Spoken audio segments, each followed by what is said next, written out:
Let's go. We are holding with our second class in chapter 19, and we are in the middle of page 48 here in Tanya. We discussed yesterday the interesting aspect of the nature of this particular love for Hashem, which is not a love that we've been discussing up until now. It's not a love that we are generating, that we are creating, but it's actually a love that we have hidden inside of us. And what we said was the nature of this love is that really what it wants is it wants to just return to Hashem. That's what it wants. It's from Hashem. It wants to return to Hashem. That's its whole nature. You're going to tell me that if it just returns upstairs, so to speak, it's going to become totally nullified out of existence. That's okay. It has no ulterior motive. That's what it wants. It wants to just become totally consumed by God. That's really the nature that's inside of us. That's what's happening here. Vizehu will start, it's a little bit more than halfway down the page, by the period in the middle of the page. It sort of stands out. It's very good. Vizehu klal, this is a general rule, b'chol sitra de kedusha, in the whole side of holiness, she'eino ela ma shenimshach mechachma, because it's only that which is drawn down from chachma, shenikra kodesh ha'elyon, which is otherwise known as kodesh ha'elyon. So let's talk about the idea of the word kedusha or kadosh. In English, it's translated as holiness, but really the word means to separate, to be separated. Like, for example, Harei ani mekadeshes, or Harei at mekadeshes, excuse me, right? That behold, you are married to me, right? When a man marries a woman, right? What does that mean? Harei at mekudeshes li, that you are, so to speak, separated away from all other people, right? As being that we are now one unit, right? The idea of separation. Now, what is the ultimate thing that is separated from everything else? The Or Ein Sof, Hashem. Hashem is separate on the one hand. Okay? Now, when we look at the world, we look at the world in terms of its feeling of self. We look at it in terms of its feeling of yesh. Yesh means a feeling of self. So, if we would go, so to speak, up the ladder, back up to what we were talking about in chapter 18, which is we were talking about the idea of chachma, and in particular, chachma of Atzilus. What we talked about there, if you remember, was that chachma is the one sphera that is completely nullified, meaning it doesn't have, so to speak, its own personal agenda, its own personal identity, its own personality. It's none of that. Once you get to Bina, already it has an identity. It has a job, it has an agenda.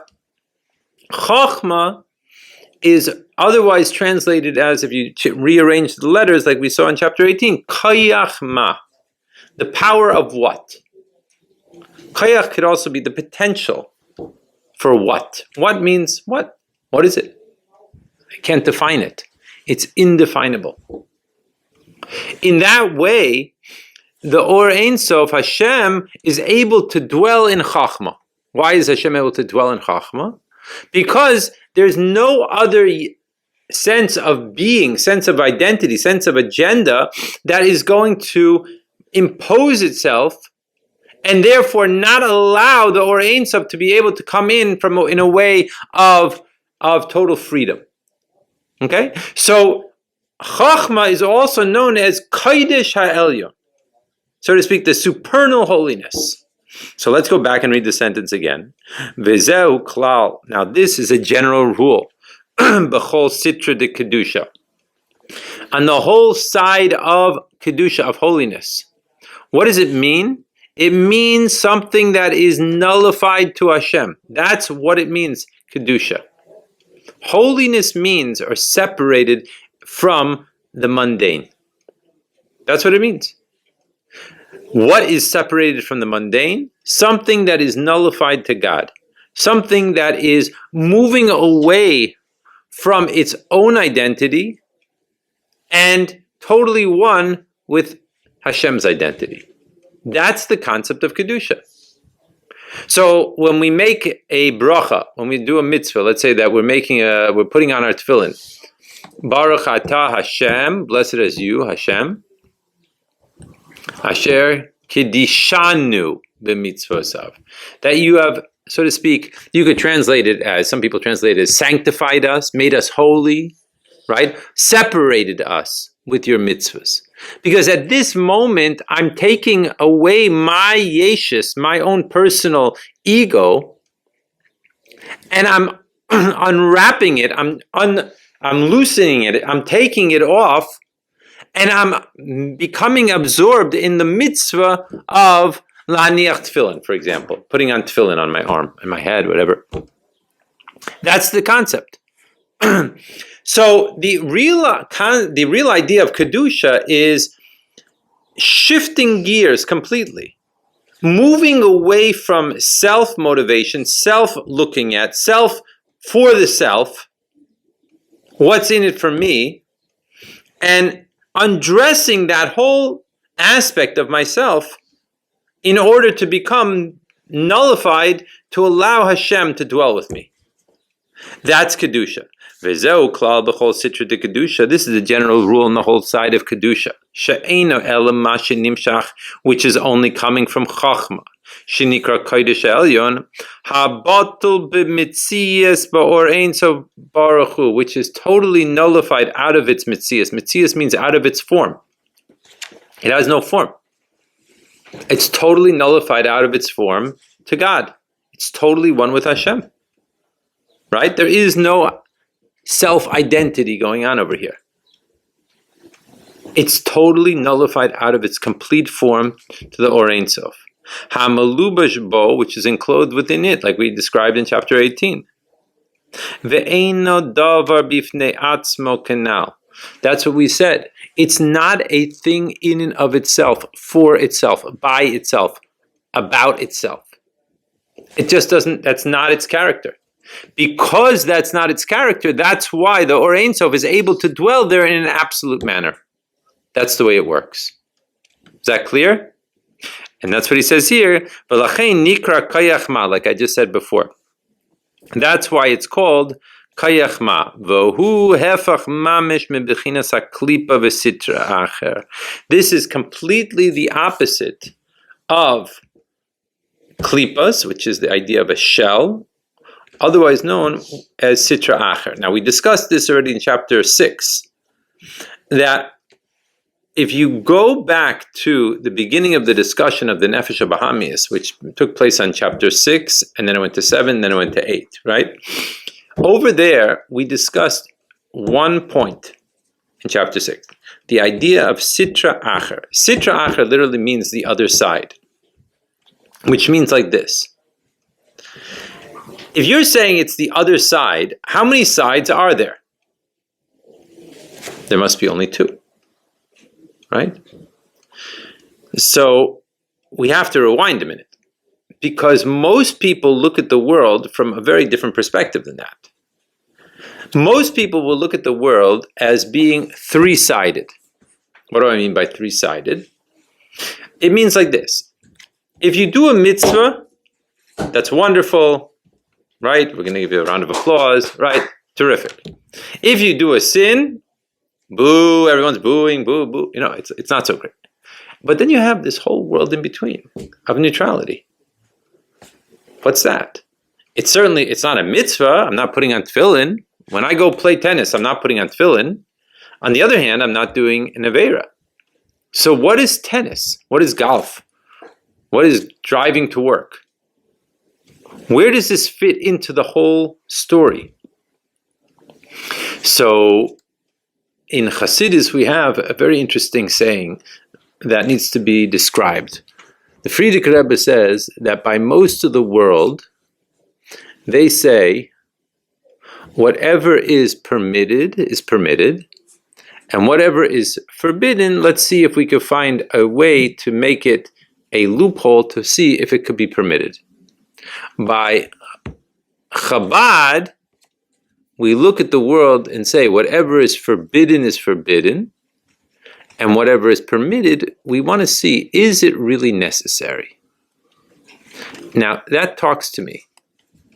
That says a lot. What that means is as follows.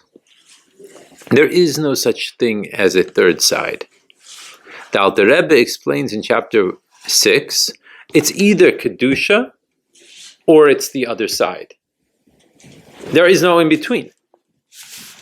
Now, once a person realizes that and understands that, then they could go from there to chapter 7. And in chapter 7, we are taught that there is another part of Klippa, which is called Klippas Noga, the shining Klippa.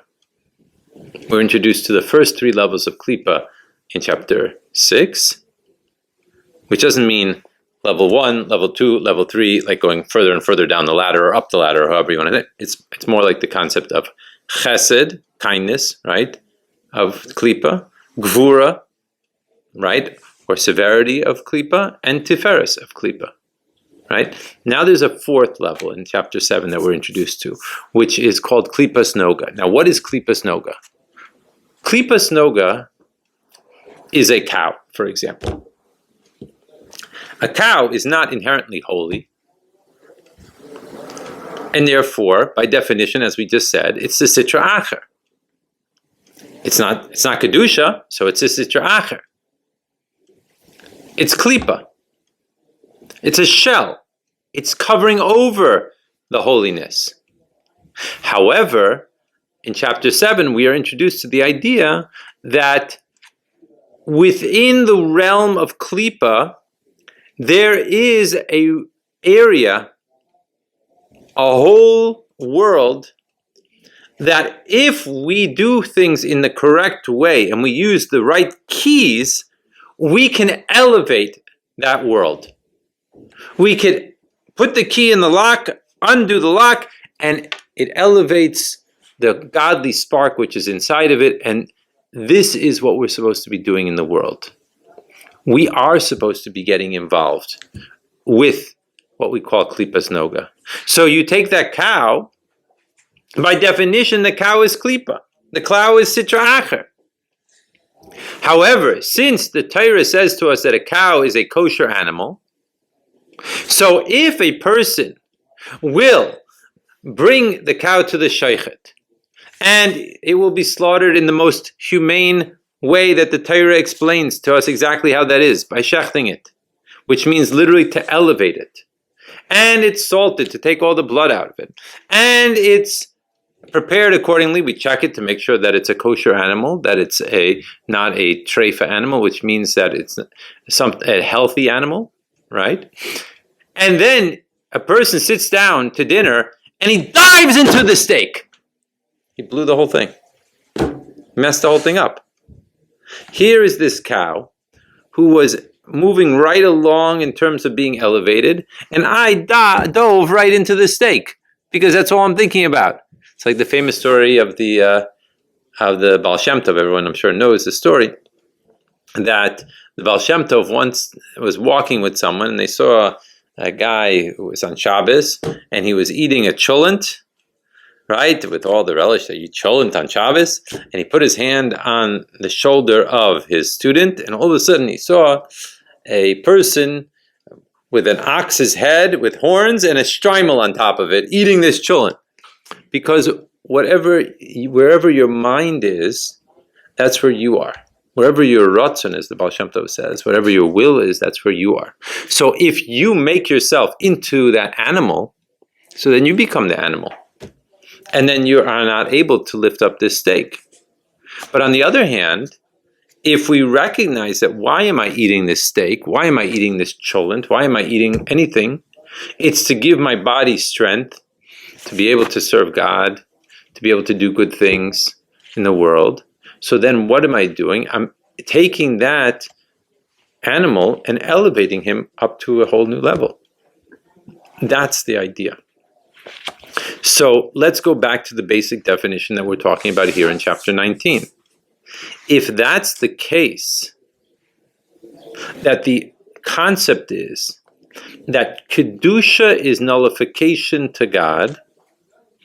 Klipa, or Sitra Acher, is all about the self. What's in it for me? So let's go back to our conversation about the steak.